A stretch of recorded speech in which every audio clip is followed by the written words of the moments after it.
We all got problems, be kind. We all got problems. We all got problems, be kind. Be kind, be kind. Be kind. Yeah. We all got problems, be kind. I'm in TV Academy today and I'm about to meet Marlene. Let's see where Marlene is at. The beautiful statue.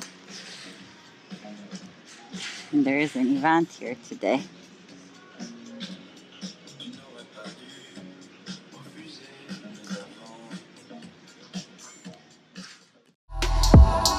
We all got problems, be kind.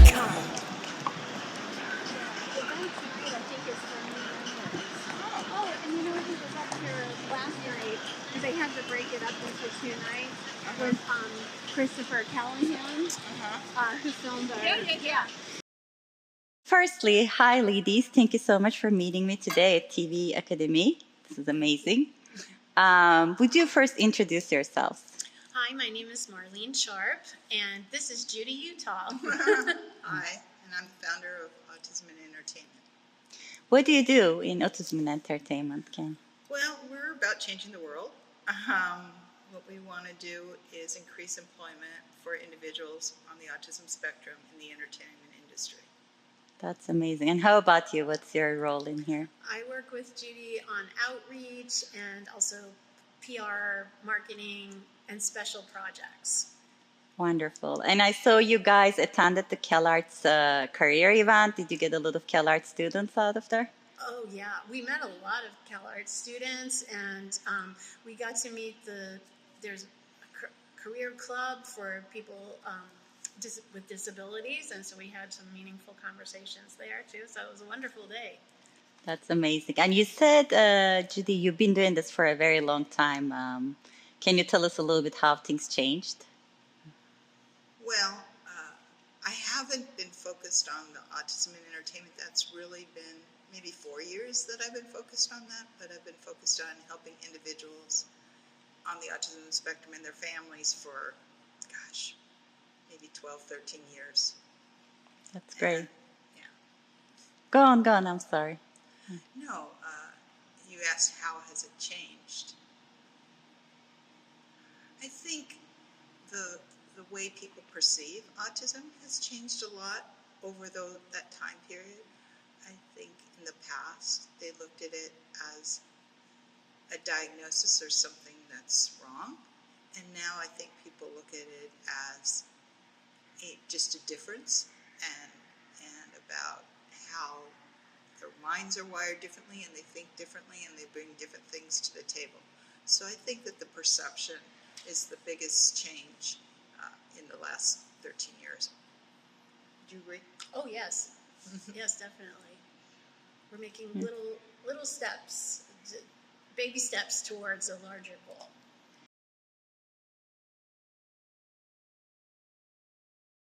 Our project is called Searching for Goodness. How do you think you are contributing goodness, what you do? And one small note, these glasses are very sensitive. They're not like Steadicam. So every time I move my head or shake my head, which I would normally do on the conversation, I'd be like, yeah, whatever. This thing like moves. So I'm going to stand like a little bit like a robot. Please, like, don't get me not reacting the wrong way. How would you be contributing to goodness, and how can other people help your cause to assist with goodness of this purpose? For me, goodness is about thinking beyond yourself. It's about thinking of others and always be thinking bigger than yourself. So when you help your son, you help the whole community. And so that's the way I look at it, is that if you only focus on your problems, then you're solving your problems. But if you focus on the problem and help everybody, then you're actually changing the world. So I think it's important to be thinking that way. And the way you can help, we have a great website, www.autismandentertainment.org, that has a lot of ways that you can connect with us. But I look at everybody has something different that they can bring to the table. Maybe they know some people. Maybe they can give somebody an opportunity to do some editing work for them. Maybe they are putting together something and they need somebody to do some voiceover work on it. It could be anything. It could be you work at a job and you could bring somebody in as an intern. It doesn't matter what your gift is. It's a matter of accumulating these gifts and making sure that everybody that we continue to grow this change in the whole ecosystem. So it's not one thing. Right. That's amazing. I mean, that's another good answer from the book that we talked. In the book, it said to do good for others, but you gotta, when you sometimes do good for yourself, you actually do good for others too. If you're mindful, if like every time I needed to do something for Josh at school, I always thought, what about Rohan? What about Dylan? What about these other people? And made sure that whenever I advocated for him, I advocated for the group. And it's a matter of not just thinking about me, it's thinking about everyone. And I get people, I run a support group, and I get people all the time asking about themselves. And it's just the wrong way to look at the problem. Because, you know, it's 1 in 31 now. This is a national epidemic. And if people continue to only solve the problem for themselves versus looking at it globally, then we're going to have a huge problem in a few years, because that number has been growing every year. Yeah, and it's about changing the system, not just changing the life of one person. Because then they'll go out in the world, like Josh, for example, he'll go out in the world and he'll be interacting with people. Can you please tell us a little bit about autism for people who don't know? So autism is a neurological disorder, and the current numbers is it's 1 in 31. So if you're in a classroom, there's going to be somebody on the spectrum in that classroom. And it's called a spectrum disorder because there are people that are very profound, that are really struggling. Maybe they don't even communicate, or they can't even take care of themselves, to people that are genius level. And for all of them, they just have a different experience of what autism is about. But it's basically a struggle for how you socialize, and it's a difference in how you might learn. So with a neurotypical person, they usually are very good at learning just by being in the situation, where people on the spectrum may need you to help them learn and break it down a little bit more. So for people on the spectrum, it can be very hard. They act differently, and so a lot of times they're bullied in school and treated unfairly, and then when they grow up, then they have difficulty finding employment. Not because they many of them have degrees, some of them have PhDs and advanced degrees, many of them have built success for themselves. But fitting into the neurotypical world is hard for them, and so it's a struggle for being on the spectrum and trying to find employment. And how do you help in that sense? I support what Judi has put in place. I support her initiatives. So I come to the autism community in a different way. So Judi has a son, who's an adult son, who's on the spectrum. I don't have any kids, and no kids on the spectrum, obviously, but I started working with the autism community through animation.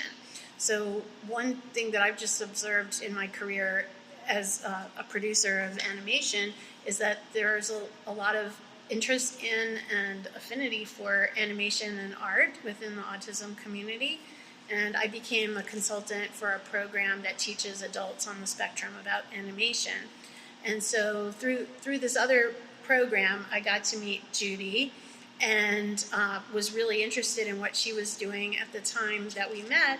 She was organizing the first ever Autism in Entertainment conference. And that conference was all about uniting people on the spectrum with potential employers, because employment seems to be an ongoing struggle for many in the community.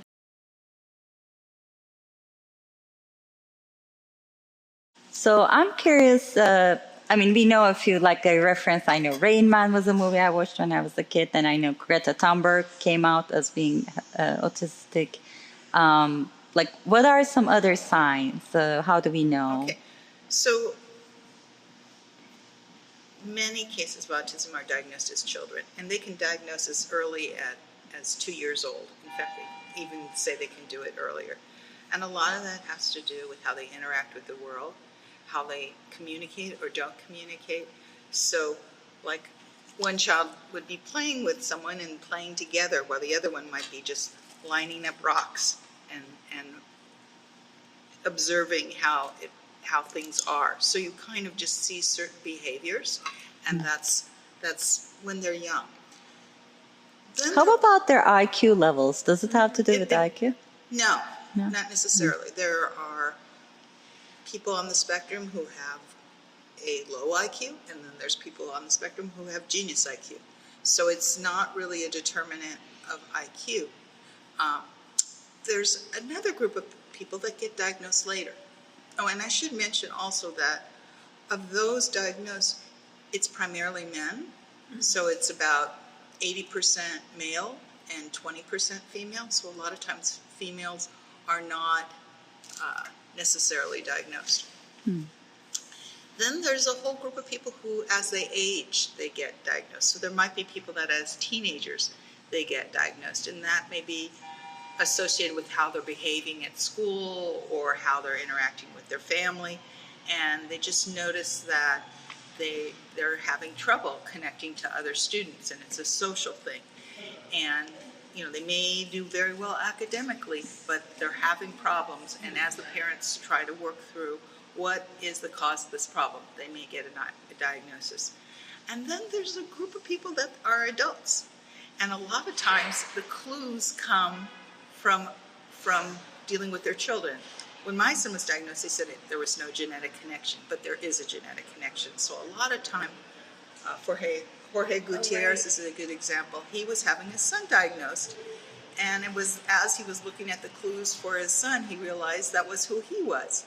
And he realized, hey, am I on the spectrum? And then you find out, yes, I was, we have a meeting this week with folks that are working on President Curtis, and Dan Harmon is on the spectrum, and I read that he figured out he was on the spectrum when he created a character for Community who was on the spectrum, and as he investigated that character, he said, I have a lot of those behaviors.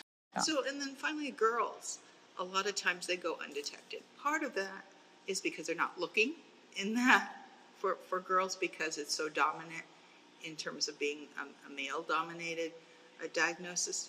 But the other issue is the ability to mask. And so a lot of girls have the ability to fit in socially. They're more socially aware. And so the symptoms that you might see, they're able to mask and pretend like they fit in with someone else, like laugh when everybody else is laughing and do the things to make them fit in. And so for them, they just kind of slip through and only later find out that they're on the spectrum. Very interesting. I'm also curious, we are here at TV Academy, so how are you affiliated with that? What do you do with TV Academy exactly? Yeah, so I'm a member of the TV Academy. I joined in 2021.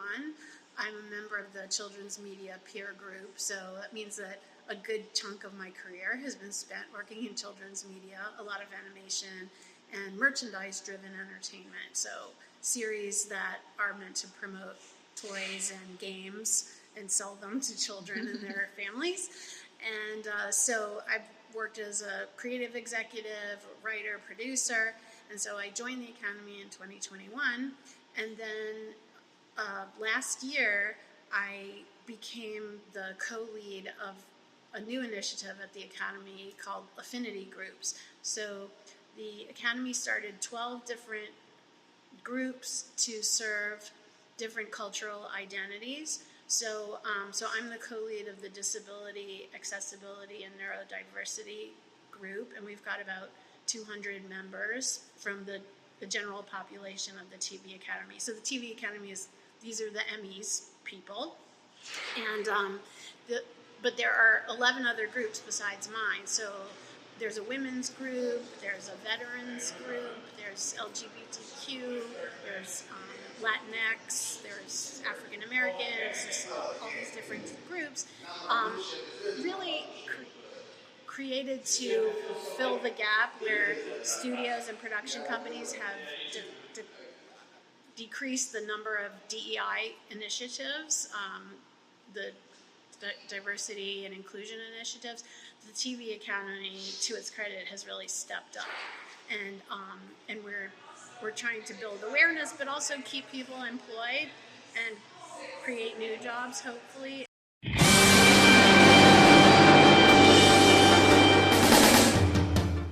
And actually, still is.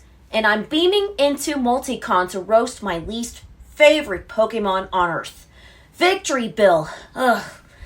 That blood-curling, screaming picture plant of horror still hurts my ears to this day. Ugh. It's constantly either gobbling up James or screaming on top of its lungs. Ugh. I don't know if I could scream that high. It sounds like this.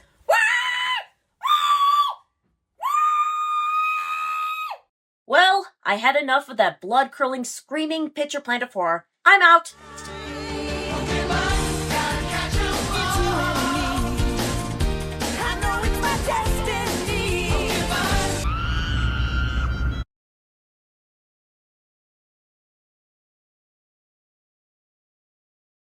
The motion picture home. Yes, go. Yes. So before I was very involved with the autism community, I did volunteer work at the motion picture home, MPTF, and I worked with the people who are retirees and are now in this extended care facility.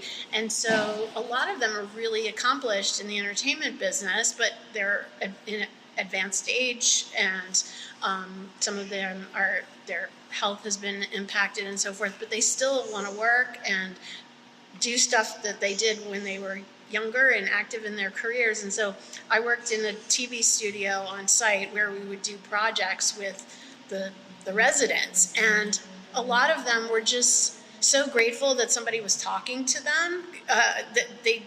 Many of them had family, but family didn't necessarily come to visit them or anything like that. And so I see a lot of common denominators with that community and the autism community, because there's still so much interest and talent and so much life still there. And why not encourage that, you know?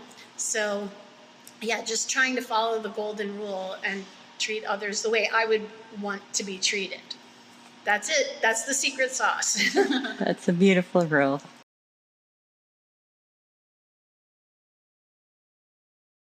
I have a new question. So why don't you tell me about your thoughts on Marlene, and you can tell me your thoughts about her. Okay, I'll start first. Okay. So, although Marlene doesn't have children on the spectrum, she has a superpower of connecting with people on the spectrum and making them feel comforted and cared about. And she's taken that superpower and leveraged it in so many ways that has really helped our organization. For example, we're at the Television Academy. Marlene is one of the co-chairs of a new affinity group for disability, accessibility, and neurodiversity. So she's chairing this brand new affinity group of bringing together people with challenges in the Television Academy. And she does that in a way that makes everybody feel comfortable. And having that is a huge achievement for us, because it acknowledges that there's this population that needs to be considered. Another thing is, in her trying to solve problems, she ended up becoming a manager for Sandstone Artists and representing about a dozen or so individuals on the spectrum. And she does it in such a way that all these crazy opportunities arrive for these people, which helps elevate what we're trying to accomplish. So and to be honest, she meets one-on-one with my son twice a week. Yes. And you should tell her the story about Robert. He got a prop from this show called Solitaire. That was this bed of nails that my son now owns. So, from a game show. From a game show that prop. Josh. Yes. So just by her ability to relate to people, to connect, a genius level ability to connect people together and remember who everybody is. It really has opened doors, and that's what we're about. Oh, thank you, Judi. You're welcome. Oh my gosh.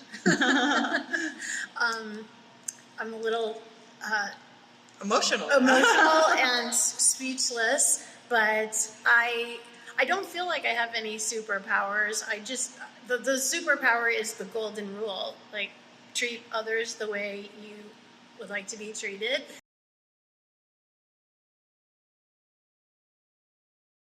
The Affinity group that I co-lead with another gentleman, he's actually one of the editors on The Voice. And he is an example of what Judi was talking about, a late in life diagnosis of autism. Mm-hmm. So he's in his 50s, and he was just diagnosed 2 years ago. And so it's such a blessing that we were paired with each other, because he's so eager to learn and also to help in the community. And then we have other people in our affinity group with other disabilities. I mean, all kinds, mobility as well as cognitive. And it's interesting to also hear the issues that other people have experienced, because everybody who's in the academy has reached a certain level of achievement in their career. You can't just walk in off the street and join. So all of our group members are accomplished. Many of them are multiple Emmy winners, but yet in our affinity group, they're all in some way disabled, and they've experienced all kinds of challenges and all kinds of things, and we just address those in the group. My interest peaked because just yesterday I was thinking about it. I found a book by coincidence while I was passing by. You know how they put those little books in the neighborhood? They have these little boxes. Libraries. I saw a little book and I grabbed it. They had like penguins on it. It's a children's book. It's called Treehouse. Mm-hmm. It's a series, apparently. Mm-hmm. And I started reading this book. My goal, you were asking earlier, this is a podcast right now. My goal with this show is to turn it into a movie and a travel series all over the world. That's the goal, each continent. And Antarctica is the first continent I want to go to. I even wrote a screenplay about it. And in this children book, these kids are going to Antarctica, of all the places. Wow. It's all about Antarctica. And it talks about doing good for others. You have to do good for others, and you have to work really hard. And just yesterday, I remember there was also a series called Choose Your Own Adventure. Remember that? Like, if you make a decision, you go to one page. If you make another decision, you go to another page. Yes. I loved it as I was a kid. And just yesterday, I thought about, oh my God, wouldn't it be awesome to make a children's show, like a combination of the Treehouse series? Because these two kids, like, I think keep going to interesting places like that, some magical thing.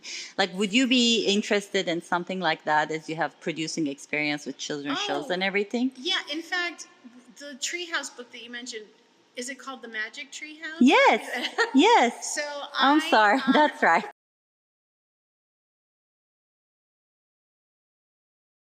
Please continue the magic. So The Magic Treehouse, that's an iconic children's book series. And I was working for a production company. I didn't even look. Did they make an adaptation of it yet? Yeah. Oh, yeah. Yeah, it's so... I'm not sure if it's been made for the screen yet, but I was involved with a company that was trying to get the rights to make it about 15 years ago. And so I went to Connecticut to meet with the author and her husband. I went to her house. I schmoozed her a long time on behalf of this company where I used to work to try to get the rights. And ultimately, it didn't work out.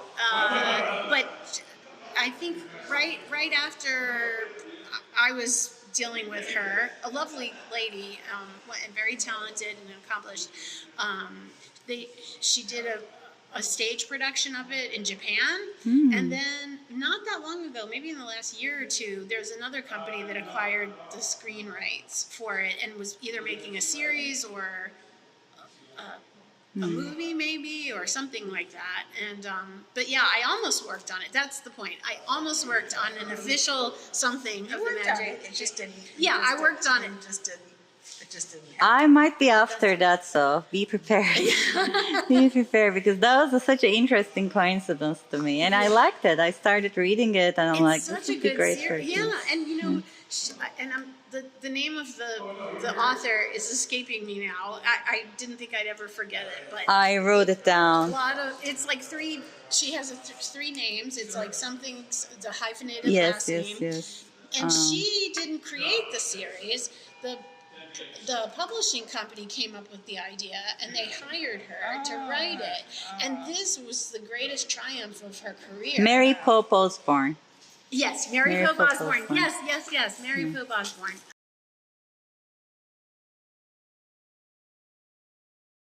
Any last thoughts? We say here, goodness will win. I'd like to hear that from you. Goodness will win, and invite our audience to watch Searching for Goodness, the full episode, and of course, promote yourselves. Go ahead. Okay. Goodness will win. Yes, and live by the golden rule and look for Autism in Entertainment at autisminentertainment.org, and everything about us is there. Anything Come else? and join us. Oh, and then, yeah, what else were we supposed to say? Anything you wanted to promote? Oh, let's see. Well, we'll be showing our short film at San Diego Comic-Con. We have a film, and it's all about goodness, and it's about one of our special friends and collaborators on the spectrum, Danny Bowman, who's a cast member of Love on the Spectrum, and we've made 2 documentary shorts about her now, and this second one is an official selection of the San Diego Comic-Con Film Festival. So look for us in San Diego at the end of July. And if people would like to reach out to you or apply to work with you, how do they do that? They can go to our website. They can email us at info@autisminentertainment.org and just tell us who they are and what they are inspired to do, and we'll be happy to call them and figure out how to get them involved. Yep, and also we're very active on LinkedIn, so that's a place where people go to look for jobs and to hire and to talk about the world of employment. And so we have a LinkedIn page, and How about social media? yeah, LinkedIn is #1, and then we're also on Facebook and Instagram, and we have a YouTube channel, and that's about it. Yeah, this is such a nice area because it's these cool statues of like legends in our business, and this is such a nice place. We're hoping to have the next Autism and Entertainment conference here. Oh, let me know. I'd like to come. That's our goal. When are you planning for that to happen? Well, we'll see. We'll see. I'm hoping for May of 2027. Okay. Yes. So another year from now. Okay. Yeah. Look, they left us a nice dress. Let's dress and get in. So pretty. I really want to win an Emmy too. That's my dream. I've been to an Emmy Award one time, Emmy Award ceremony. Yes. It's really nice. It is. All those award shows are such. That's the closest we come in the United States to royalty and like Right. coronation or something. My Like, husband's father was nominated for an Emmy. Oh, for what? He was a television film editor. Mm, I think it was for the Medic. very nice. and that was. You went to see his film. That's right. Yeah. There was a special screening of her late father-in-law's film. Ooh, there's a big wind right now. Yes. Mm. Does your family still live in Turkey? Yeah, they are. We're there. I'm gonna go visit them soon. Oh, And are you Yes. married or do you have kids? Or No, I'm still single. I was married once, then I got divorced, and if I'm gonna get married again, I'm being very extra careful. yeah. I hear you. Where will you park this way too? Where was Granville? I parked like by the Granville.